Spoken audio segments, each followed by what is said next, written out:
الرحيم الحمد لله رب العالمين والصلاة والسلام على رسولنا الأمين ونبينا محمد وعلى آله وصحبه أجمعين سبحانك لا علم لنا إلا ما علمتنا إنك أنت العليم الحكيم. கண்ணியத்துக்குரிய பெரியோர்களே, சகோதரர்களே, அஸ்ஸலாமு அலைக்கும் வரஹ்மத்துல்லாஹி வபரகாத்துஹு. ஜகாத் என்ற பிரதான தலைப்பில் இடம்பெறக்கூடிய ஹதீஸ்களுக்கான விளக்கத்தை நாங்கள் படித்து கொண்டிருக்கின்றோம். இன்று அந்த வகையில் 11வது ஹதீஸுக்கான விளக்கத்தை இன்று ஆரம்பித்து வைக்கின்றோம். வன் ஜாபிர் இப்னு அதீக் قال رسول الله صلى الله عليه وسلم سيأتيكم رقيب مبغضون فإذا جاءوكم فرحبوا بهم وخلوا بينهم وبين ما يبتغون فإن عدلوا فلأنفسهم وإن ظلموا فعليهم وارضوهم فإن تمام زكاتكم رضاهم وَلْيَدْعُوا لَكُمْ ரவாஹு அபூ தாவூத். ஜாபிர் இப்னு அதீக் ரலியல்லாஹு அன்ஹு அறிவிக்கிறார்கள், இறை தூதர் ஸல்லல்லாஹு அலைஹி வஸல்லம் அவர்கள் கூறினார்கள், உங்களிடத்திலே பிறரால் வெறுப்புக்குள்ளான ஒரு கூட்டத்தார் வருவார்கள். அவர்கள் உங்களிடம் வந்தால் அவர்களை நீங்கள் வரவேற்றுக் கொள்ளுங்கள். அவர்கள் விரும்பியதை ஜகாத்தாக பெற்றுக்கொள்வதற்கு வழிவிடுங்கள். ஜகாத்தாக பெறுவதில் அவர்கள் நீதமாக நடந்து கொண்டால் அவர்களுக்கு நற்கூலி இருக்கிறது. அவர்கள் அநியாயம் செய்தால் அவர்கள் மீது அது பாவமாக அமையும். நீங்கள் ஜகாத் பெற வருகின்றவர்களை திருப்திப்படுத்திக் கொள்ளுங்கள், அவர்களை திருப்திப்படுத்துங்கள். அவ்வாறு நீங்கள் அவர்களை திருப்திப்படுத்துவது ஜகாத்தை முழுமையாக நிறைவேற்றியதாக கருதப்படும். ஜகாத் பெற வந்தவர்கள் உங்களுக்காக துஆ செய்யட்டும் என்று ஸல்லல்லாஹு அலைஹி வஸல்லம் சொன்னார்கள். இந்த ஹதீஸ் அபூ தாவூதிலே பதிவாக இருக்கிறது. நாங்கள் இதற்கு முன்னால் பார்த்த ஹதீஸ்கள் அனைத்துமே ஜகாத்தை வசூலிக்கின்றவர்கள் பற்றிய விளக்கத்தை தான் சொல்வதாக இருக்கிறது. இந்த ஹதீஸிலே முதலாவதாக ரசூலுல்லாஹி ஸல்லல்லாஹு அலைஹி வஸல்லம் சொல்கிறார்கள், உங்களிடத்தில் ஒரு குழுவினர் வருவார்கள், ஒரு சிறு குழுவினர் வருவார்கள். அவர்கள் முபகதூன், அதாவது அவர்களை கண்டாலே ஜகாத் கொடுக்கின்றவர்களுக்கு வெறுப்புத்தான் வரும். வெறுப்புக்குள்ளானவர்கள் உங்களிடத்திலே வருவார்கள். இது உண்மையிலே இந்த குழுவினர் என்று ரசூலுல்லாஹ் சொன்னது யாரு என்றால் ஜகாத்தை வசூலிக்கின்ற உத்தியோகத்தர்களைத்தான் சொன்னார்கள். ஜகாத் பெற தகுதியான 8 கூட்டத்தாரில் வல் ஆமிலூன அலைஹா, ஜகாத்துக்காக பணியாற்றுகின்ற உத்தியோகத்தர்கள் என்று அல்லாஹ் குறிப்பிடுறார். அந்த அல்லாஹ் குறிப்பிடுகின்ற கூட்டத்தை தான் ரசூலுல்லாஹ் அங்கு குழுவினர் என்று சொன்னார்கள். அந்த குழுவினருடைய பண்பு எப்படி என்றால் அவர்களை மற்றவர்கள் வெறுப்பார்கள். ஏன் வெறுக்கிறார்கள் என்று சொன்னால், அதாவது ஜகாத்தை வசூலிக்க செல்கின்ற ஜகாத் கொடுக்க தகுதியானவர்கள், செல்வந்தர்கள், தனவந்தர்கள் எப்பொழுதுமே தங்களது பணத்தை, செல்வத்தை மனம் விரும்பி உளப்பூர்வமாக கொடுப்பதற்கு அநேகமாக முன்வர மாட்டார்கள். தான் உழைத்த சொத்து, தான் பாடுபட்டு எடுத்துக்கொண்ட சொத்து, இதை பெறுவதற்கு வருகின்ற பொழுது அவர்களுக்கு அது திருப்தியாக இருக்காது, அது சந்தோஷப்பட மாட்டார்கள். எப்பொழுதுமே மனிதனுக்கு 2 விஷயத்திலே பற்று இருக்கிறது, பண்டத்திலும் பணத்திலும் என்று சொல்வார்கள்.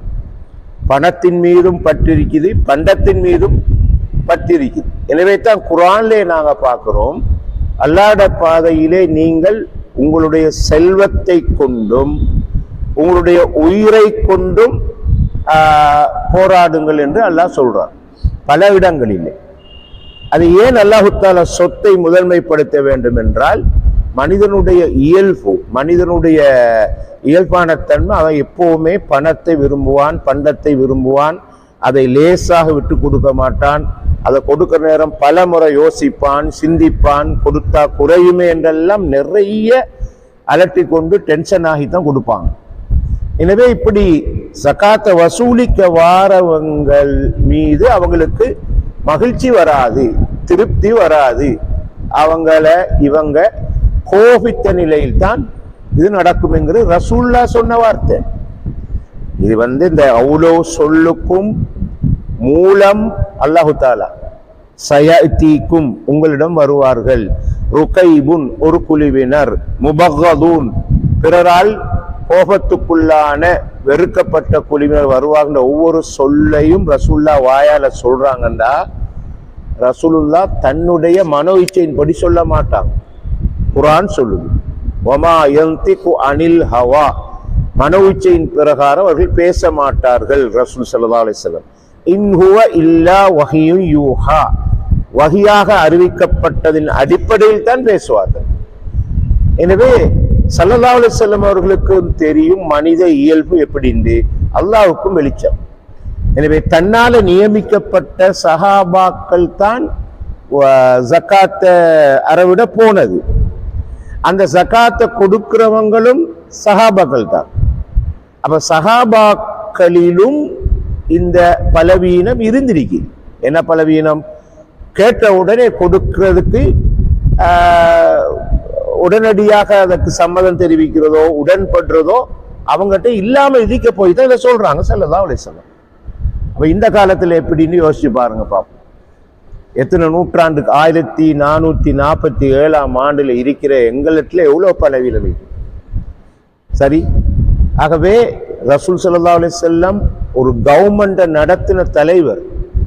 அந்த கவர்மெண்டால நியமிக்கப்பட்ட உத்தியோகத்தர்கள் போனா அவங்கள பற்றிய இவங்கட நிலைப்பாடு இப்படித்தான் இருக்குன்னு ரசூலுல்லாஹ் சொல்றதா இருந்தா, இஸ்லாமிய கவர்மெண்டே இல்லாத நம்ம போன்ற நாடுகள்ல வைத்து ஜகாத்தோ அல்லது வேறு நிதியங்களோ ஆட்களை அனுப்புனா அந்த ஆட்க மற்றவங்களால வரவேற்கப்படுவாங்களா? லேசா வரவேற்கப்படுறதுக்கு சான்ஸே இல்லை. என்ன அப்போ வாரீங்கம்பாங்க, கொஞ்சம் லேட்டா வாங்கம்பாங்க, நேரத்துல வந்திக்கிழமைம்பாங்க, இதெல்லாம் நடக்கும். சரியா? அப்ப ரசூலுல்லாஹ் சொல்லிட்டாங்க. அப்ப அப்படி வந்தா ஜகாத் கொடுக்கிற ஆட்களுக்கு ஒரு கட்டளை போகுது. என்ன ஜகாத் கொடுக்கிற ஆட்கள் அவங்க சொல்றாங்க, நீங்க அவங்கள வரவேற்றுக் கொள்ளுங்கள். இந்த ஃபைதா ஜாஊக்கும் உங்களிடம் வந்தால் ஃபரஹபு பிஹிம், இதுல வர இந்த சொல்லி இதுல ரஹபுன்ற சொல்லத்தான் நாங்க அடிக்கடி சில நேரம் இந்த வெல்கம் பண்ற நேரம் அரபுல மர்ஹபன் பிக்கும்னு சொல்லுவாங்க. அஹ்லன் வ சஹ்லன் மர்ஹபன் பிக்கும்னு சொல்ற அந்த சொல்ல பாவிச்சு வரவேற்றுக் கொள்ளுங்கள் என்று இமாம்கள் விளக்கத்தில் எழுதுறாங்க. உங்களுக்கு பிடிக்காத ஆள்கத்தான் அவங்க, உங்களுக்கு நீங்க அவங்கள ஏற்றுக்கொள்றதுக்கு ரெடி ஆக மாட்டீங்க. என்ன பணம் இல்லையா கேட்டு வராங்க, ஜக்காத்தை கணிப்பிட்டு சரியா தாங்கன்னு கேட்டு வரார்கள், விரும்ப மாட்டீங்க. ஆனா அவங்கள வரவேற்றுக் கொள்ளுங்கள். ஏன் வரவேற்கிறோம்னா அவங்க ரசூல் ஸல்லல்லாஹு அலைஹி வஸல்லம் சார்பா வாரார்கள். அவங்க ஒரு சட்டத்தை இயற்றி கொண்டு அவங்க தங்கட தனியான ஒரு அதிகாரத்தை எடுத்துக்கொண்டு வர இல்லை, அல்லாஹ்வுடைய தூதர் சொல்லவும் தான் அதை செய்யறாங்க. எனவே நீங்க அவங்கள வரவேற்கிறது ரசூலுல்லாஹ்வை வரவேற்பதை போல, எனவே அவரை வரவேற்றுக் கொள்ளுங்கள் சொன்னாங்க. சொல்லிட்டு மூன்றாவது கட்டளை ஜகாத் கொடுக்கிற ஆட்களுக்கு, நீங்க அவர்களோட வழியில அவங்க விட்டுடுங்க கணக்கு பார்க்கறது. அதாவது வஹல்லு பைனஹு வ பைனமா யப்தஹூன், ஜகாத்தாக அவங்க எதையெல்லாம் விரும்பி எடுக்க போறாங்களோ அவங்களுக்கு நீங்க தடையா இருக்காது. விரும்பி எடுக்க போறேன்னு சொன்ன என்ன? விரும்பி எடுக்க போறேன்டா சும்மா எல்லாத்தையும் தாங்க தாங்க தாங்கண்டு இப்போ எங்கட அதாவது ஒரு சர்வாதிகார மன்னன் மக்களை கசக்கி புளிகிறாப்புல டெக்ஸ் அடிக்கிற இல்லை, சரியா கணக்கு பார்த்து அவர்கிட்ட பணம் இருந்தா, அவர்கிட்ட ஆபரணங்கள் இருந்தா, கால்நடைகள் இருந்தா, அவர் விவசாய உற்பத்தி பொருளை வச்சு கொண்டு இருந்தா, ஒவ்வொன்றுக்கும் கணக்கு இதுதானே. அந்த கணக்கின்படி இந்த உத்தியோகத்தர்கள் சுயாதீனமாக உங்கள்கிட்ட எடுக்கிறதுக்கு அவங்கள விட்டு போடுங்க, நீங்க தடை செய்யாதீங்க. அப்ப அரச உத்தியோகத்தர்களாக பணிபுரிகிறவர்களுக்கு ஒரு வாசலை திறந்து கொடுக்குறாங்க. பொதுமக்களுக்கு மத்தியில பொதுமக்களாகி நீங்க அவங்களுக்கு எதுவும் செய்யலாது, செய்யக்கூடாது. அவங்கட இஷ்டப்படி வரையில கவர்மெண்டால நியமிக்கப்பட்டு தான் வராங்க. உதாரணமா எங்கட நாட்டிலே அப்படி நடக்கும். சரியா, மின்சாரத்தை துண்டிக்க வந்தா மின்சார பாவனையாளர்கள் அவங்களோட சண்டைக்கு போறது. சரி, அவரு டியூட்டியை செய்ய வந்திருக்கிறார். எங்களுக்கு அரசாங்கத்தாலேயோ மின்சார சபையாலேயோ அநீதம் இழைக்கப்பட்டா நாங்க வாரவங்களோட சண்டை பிடிக்க தேவையில்லை, சம்பந்தப்பட்ட அதிகாரிகளுக்கு நாங்க முறைப்பாடு செஞ்சு எங்களோட உரிமைகளை பெற்றுக்கொள்றதுக்கான வேலையை செய்யலாம். அதுதான் நீங்க பாக்குறோம். நான் எனவே அவங்களோட வழியில நீங்க விட்டு போடுங்க, அவங்க எடுப்பாங்க ஜகாத். ரைட். இப்ப ஸல்லல்லாஹு அலைஹி வஸல்லம் சொல்றாங்க, அப்படி எடுக்கிற நேரம் அவங்க நீதமா நடந்தா ஃபலி அன்ஃபுஸிஹிம், அவர்களுக்கு நற்கூலி இருக்குது, அவளுக்கு எந்த பிரச்சனையும் இல்லை, அவங்க சவாபை அவங்க பெற்றுக்கொள்வாங்க. ஆனா அவங்க அநியாயம் இழைத்தால் அவர்கள் மீது பாவம் உண்டு, குற்றம் உண்டு. சில நேரம் அவங்க அநியாயம் இழைத்ததான தக்க ஆதாரங்களோடு எனக்கு முன்னால் நிரூபிக்கப்பட்டால் அவர்களுக்கு தண்டனையும் உண்டு என்று ஸல்லல்லாஹு அலைஹி வஸல்லம் சொல்றாங்க. இந்த அவ்வளவு கருத்தை உள்ளடக்கிய சொல் தான் இது. அரச உத்தியோகத்தர்கள் அநியாயம் செஞ்சா, அக்கிரமம் செஞ்சா பாவமும் இருக்குது, அது சரியா நிரூபிக்கப்பட்ட நானும் தண்டனை வழங்குவேன் என்று ஸல்லல்லாஹு அலைஹி வஸல்லம் சொல்றாங்க. அப்ப இதுல என்ன விஷயம்னு சொன்னா, ரைட், இப்படி சொல்லிட்டு திரும்பவும் சொல்றாங்க, ஜகாத் வசூலிக்க வாரவங்களை நீங்க திருப்திப்படுத்தி அனுப்புங்க, ஃபர்தூஹும், திருப்திப்படுத்தி அனுப்புங்க. அப்படி நீங்க திருப்தி, அதாவது ஜகாத் பரிபூர்ணம் அடைகிறதுக்கு நீங்க அவங்கள திருப்திப்படுத்துறது அடிப்படையான விஷயமா. அவங்க வேண்டா வெறுப்பா போய் சொல்லப்படாது ரசூலுல்லாஹ்ட்ட, நாங்க போனோம், ஏசுனாங்க, எரிச்சப்பட்டாங்க, அப்படிலாம் சொல்லக்கூடாது. அவங்க திருப்தியோட போய் சொல்லணும், நாங்க கேட்டதை அவங்க தந்தாங்கன்னு சொல்லி. ரைட். இதுக்கு முன்னே நாங்க படிச்சிட்டோம், ஜகாத் பெற போன ஆட்கள் லஞ்சம் வாங்கினா, துஷ்பிரயோகம் செஞ்சா அதுக்கு என்ன மறுமையில என்ன தண்டனை எல்லாம் படிச்சிட்டோம். இப்ப ஸல்லல்லாஹு அலைஹி வஸல்லம் அந்த என்னது அந்த அரச உத்தியோகத்தர்களுக்கு ஒரு இடத்தை எடுத்து கொடுக்குறாங்க. நீங்க இதை போய் செய்யறதுக்கு பொதுமக்களுக்கும் அவங்களுக்கும் இடையில ஒரு உறவை ஏற்படுத்தி நீங்க அவங்களுக்குள்ள ஹக்க நிறைவேற்றி அவங்களோட கையில எல்லாத்தையும் கொடுத்துருங்கன்னு சொல்லி போட்டு திரும்ப மறுபடி இவங்களுக்கு ஓர்டர். யாருக்கு? ஜகாத் வசூலிக்க போன உத்தியோகத்தர்களுக்கு ஒரு ஓர்டர் என்னண்டா, அவங்களுக்காக நீங்க துஆ செய்யுங்க. வல்யதுஉ லக்கும், துஆ செய்யுங்க. ஜகாத்தை யார் தந்தாங்களோ அவங்க பணத்தை உங்களோட கையில தார நேரம் அவங்களுக்காக நீங்க துஆ செஞ்சுட்டு வாங்கன்னு சொல்றாங்க. இந்த ஹதீஸ் அபூதாவுதுல இருக்குது. அப்ப இதுல என்ன விஷயம்னு சொன்னா, ஸல்லல்லாஹு அலைஹி வஸல்லம் அவங்க தன்னால நியமிக்கப்பட்ட உத்தியோகத்தர்கள் என்ன கடமை செய்யணும், அவங்க போய் அந்த ஜகாத்தை பெற போற ஆட்கள் அவங்க என்ன கடமை செய்யணும், இரு சாராரினுடைய கடமையும் உரிமையும் சரியாக வரையறுத்து தான் இந்த பணியை ரசூல் ஸல்லல்லாஹு அலைஹி வஸல்லம் செஞ்சாங்க. ஆனால் இங்க நான் ஏற்கனவே சொன்னதை போல சென்ற வகுப்புகள்ல இது டெக்ஸ் அடிக்கிற ஒரு விஷயம் இல்லை. சரி, இப்படி ஒரு சொல் வரமா? உலகத்தில் இருக்கிற கவர்மெண்டால சிலர் அனுப்புன இந்த சொல் வருமா?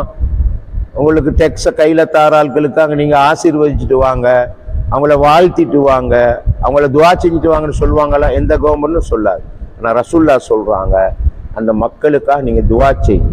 ஏன்? உங்களோட துஆ அவங்களுக்கு போய், ஏண்டா அது ரசூலுல்லாஹ்வுக்கு அல்லாஹ் சொன்ன கட்டளை. அதாவது சூரத்து தௌபால 103ஆம் வசனத்தை அல்லாஹ் சொல்றான், خذ من أموالهم صدقة تطهرهم وتزكيهم بها. அவங்ககிட்ட இருந்து ஜக்காத்தை எடுங்க, எடுத்து உள்ளத்தையும் பொருட்களையும் சுத்தப்படுத்தி வைங்க, அவங்களுக்காக நீங்க துவா செய்யுங்க நபியே. அப்ப ரசூலுல்லாஹ் சொல்றாங்க, என்னுடைய பிரதிநிதியா போற நீங்க அவங்களுக்கு துவா செஞ்சுட்டு வரணும், சும்மா வரக்கூடாது. அப்படி துவா செய்யற நேரம் உங்களுக்கும் அவங்களுக்கும் ஒரு ஆத்மார்த்த உறவு வளரும். அந்த துவாவினால அல்லாஹு தஆலா அவங்களோட பொருளாதாரத்தை விருத்தி செய்வான். சரி, அடுத்த முறை ஜக்காத்தை அவங்க அதிகமாக தரக்கூடிய வகையில அவங்களோட பொருளாதாரம் வளமா இருக்கும். அந்த வகையில தான் ரசூலுல்லாஹ் கடைசியில சொல்றாங்க, நீங்க அவங்களுக்காக துவா செஞ்சுட்டு வாங்கன்னு சொல்லி. சகோதரர்களே, நாங்க கடைசியா ஒரு ஹதீஸை படிச்சு முடிப்போம். வன் ஜரீர் இப்னு அப்துல்லா கால ஜாஅ நாசு, ஜரீர் இப்னு அப்துல்லா சொல்றாங்க, ஒரு சில மனிதர்கள் வந்தார்கள். அந்த மனிதர்கள் யார்? யஅனி மினல் அஅராப், கிராமப்புறத்தை சேர்ந்த அரபிகள். யார்கிட்ட வந்தாங்க? இலா ரசூலுல்லாஹி ஸல்லல்லாஹு அலைஹி வஸல்லம், ரசூலுல்லாஹ்ட்ட வந்து ஃபகாலு, அவங்க கேட்டாங்க, இன்ன நாசன் மினல் முஸத்திகீன, மனிதர்களில் சில சக்காத் அறவிடுகின்ற மனிதர்கள் சிலர் இருக்கிறார்கள், யஉதூனா, எங்களிடம் வருகை தந்து, ஃபயظலிமூனா, எங்களுக்கு அநியாயம் செய்கிறார்கள் என்றால் அது எப்படி யா ரசூலுல்லாஹ்னு கேட்டாங்க.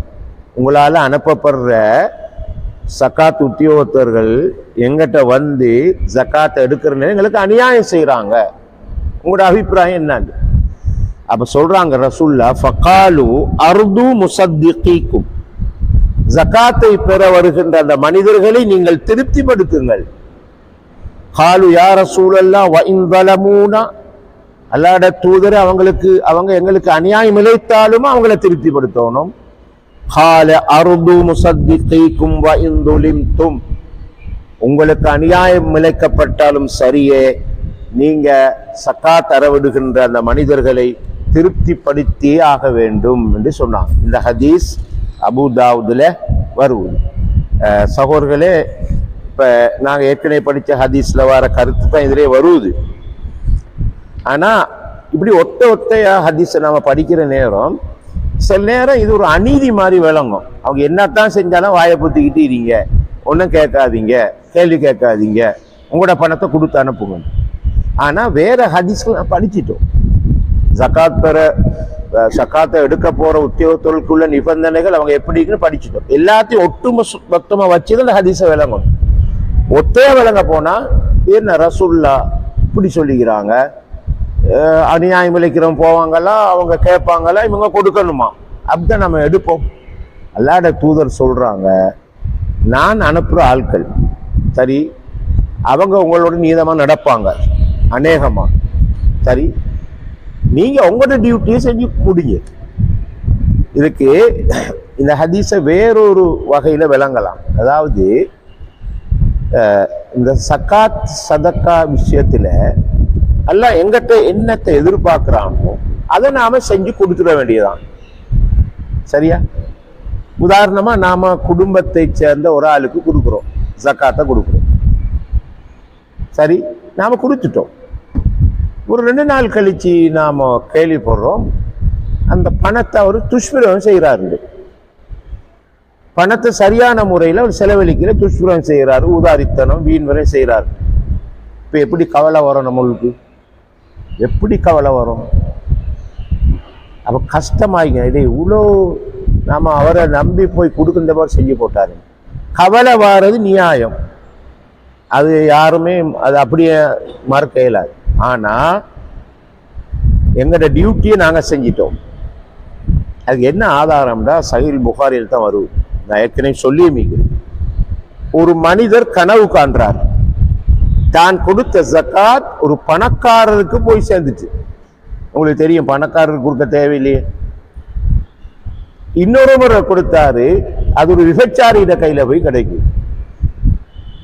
இன்னொரு முறை கொடுக்கிறாரு, அது கல்வெண்ட கையில போய் கிடைக்கும். இந்த 3 சாராரும் ஜக்காத் பெற தகுதி இல்லாத ஆட்கள். அவருக்கு கவலை, அடே என்னடா சக்காத் பிடிப்பி கிடைச்சிட்டே.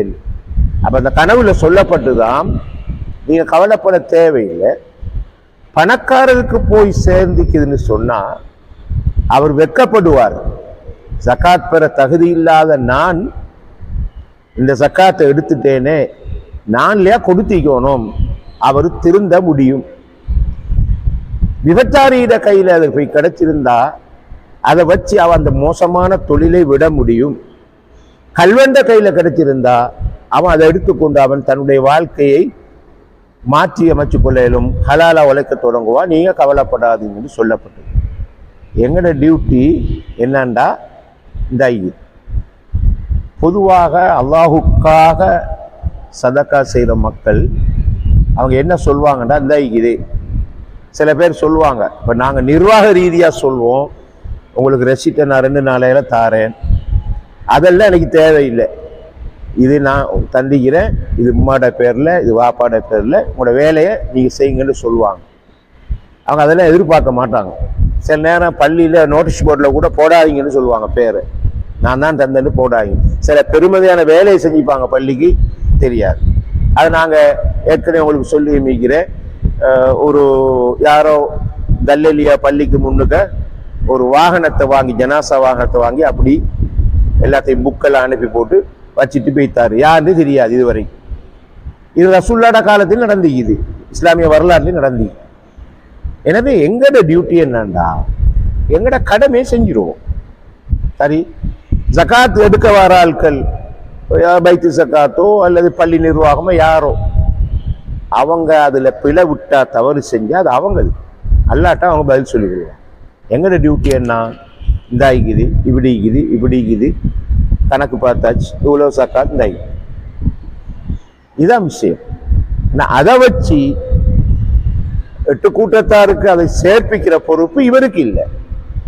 அது ஜகாத்தை பெற்றுக்கொண்டவங்களுக்கு அவங்க தவறு இல்லைச்சா அவங்க எல்லாட்ட பதில் சொல்லிக் கொள்வாங்க. நான் சொன்னேன் தானே ஏற்கனவே ஹதீஸ்ல. சரி, ரசூலுல்லாஹ் கடுமையா எச்சரிச்சாங்க ஒரு மனிதரை. அவர் சொன்னாரு, இது உங்களுக்கு உள்ளது, ரசூலுல்லாஹ்க்கு இது எனக்கு ஹதியாவா கிடைச்சதுன்னு சொன்னாரு. கவர்மெண்ட் தொழிலை செய்ய போற நேரம், சரியா, கவர்மெண்ட் அந்த ஜொப்ல ஈடுபடுற நேரம் ஜக்காத்தை எடுத்துட்டு வந்து சொல்றாரு, இது உங்களுக்கு யார சொல்லலாம், மக்கள் ஜக்காத்தை தந்தாங்க, இது எனக்கு என்ன டொனேஷனை தந்தாங்க, எனக்கு தந்தது இல்லை. கடுமையான கோவம் வந்து ரசூலுல்லாஹ். உங்களுக்கு டொனேஷன் வரணும்னா நீங்க வீட்டுல இருங்க, வீட்டுல வந்து மக்கள் தருவாங்க. இந்த ஜொப்பை செய்யற போற இந்த கதையெல்லாம் வானாண்டாங்க ஸல்லல்லாஹு. அப்படி அவங்களை எச்சரிச்ச ஹதீஸ் நிறைய இருக்கு. இங்க என்னன்னு சொன்னா ரசூலுல்லாஹ் சொல்றாங்க, உங்களோட டியூட்டி நீங்க செய்யுங்க, ஜகாத் கொடுக்குறாங்க. சரி, எடுத்துக்கிட்டு போறவர் தவறு செஞ்சா அல்லாட்ட மாட்டுவார், சில நேரம் கவர்மெண்ட்டையும் மாட்டுவார், என்னட்டையும் மாட்டிக்கொள்வார், நான் அதற்குரிய தண்டனை கொடுப்பேன்னு சொல்றாங்க. இதைத்தான் இதுல விலகி கொள்வோம். ஏன்னா அது ஹதீஸ ஒத்தையா பார்த்தா என்ன அப்படிலாம் சொல்றாங்க, எவ்வளவு பெரிய அநியாயக்காரன் வந்தானே வரவேற்க சொல்றாங்களே, அவன்கிட்ட கையில கொடுக்க சொல்றாங்களே ரசூலுல்லாஹ், அப்படி யோசிச்சுட விடாது. இதுதான் இதுல விஷயம். ஏண்டா ஜக்காத் வசூலிக்கின்ற ஒருவரை அந்த 8 கூட்டத்தை எல்லாம் சேர்த்திக்கிறான், அவருக்கு பங்கு இருக்கு. 8ல் 1 அவருக்கு போகும், 8ல் 1 அவருக்கு இருக்கு, 8 கூட்டத்துல ஒரு ஆள் அவரு. எனவே அவங்களுக்கு ஒரு கௌரவத்தை மக்களுக்கு மத்தியில ரசூலுல்லாஹ் எடுத்து கொடுக்க வேண்டியது ரசூலுல்லாஹ் டியூட்டி, கடமை. இல்லாட்டி மக்கள் கொடுக்க மாட்டாங்க. சொல்லுவாங்க, ரசூலுல்லாஹ் வர சொல்லுங்க, நான் கொடுத்து கொள்றோம், உங்களை நம்ப இல்லாதும்பாங்க. அப்படி போவாரா ரசூலுல்லாஹ்? போயல்மா? ஒரு நபி வீடு வீடா, ஒரு ரசூல் வீடு வீடா அலைஞ்சு எடுக்கலுமா?